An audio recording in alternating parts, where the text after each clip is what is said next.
You know, Grant, this is hard for me to sum up in a few words. We can spend an hour on it, but that's not going to happen.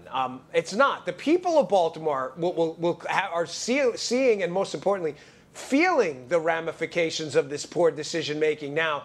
They might ask for a change, but the problem is institutional Democrat politicians that are running these big cities are in the pockets of the far left. The far left funds them. It provides volunteers.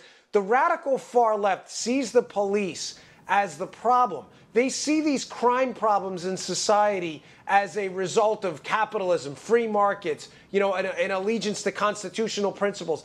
And they see the police as a foil in that argument, a way to raise money. The war on police is profitable for them.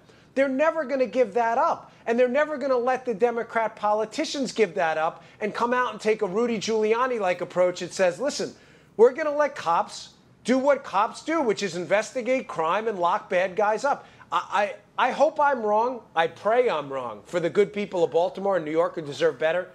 But I don't think so, Grant. I don't think it's going to happen. I'm sorry. I wish I could say otherwise. So, Dan, what you just summed up is the disconnect between Democratic leaders and elected leaders and Democratic voters. Many Democratic voters don't hate the cops, but they're being taught to wage this war on police by a dishonest leadership. Same thing goes with guns. You have Nancy Pelosi. She absolutely hates guns. Chuck Schumer and senators from Connecticut and Maryland and those types of states.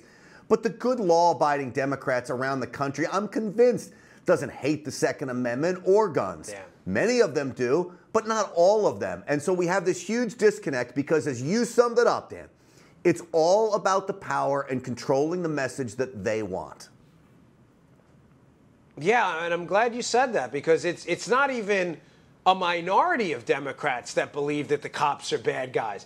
It's a minority of Democrats. It's this far left radical wing pushing this narrative, and they have control over a number of prominent megaphones. They have control over academia, they have control over the media, and they have control over congressional committees and politicians, Grant. So you have maybe, I don't know what the number's, 1 in 20, probably less, Democrats who believe the cops are the bad guys, but they're the loudest voices in the room, and they drown everybody else out. Listen, I was a cop on the street. To give you just anecdotal data, I remember being on the street in one of the worst precincts in New York, the 7-5 precinct. It was rough back in the day. It's still got some issues now. So bad they had its own specific strategic SATCOM division that took it over. When I was out there, I remember people left and right coming out and tapping me on the shoulder and saying, listen, I got to run in a minute, but this guy on the corner is, slinging dope or whatever it may be. If you say you heard it from me, I'm going to deny it. But we got to clean this area up. I mean, I'm obviously paraphrasing, but it happens so often I can't quote one specific person. This was the overwhelming majority of citizens who happen to be black and Hispanic, by the way. It was a largely minority neighborhood.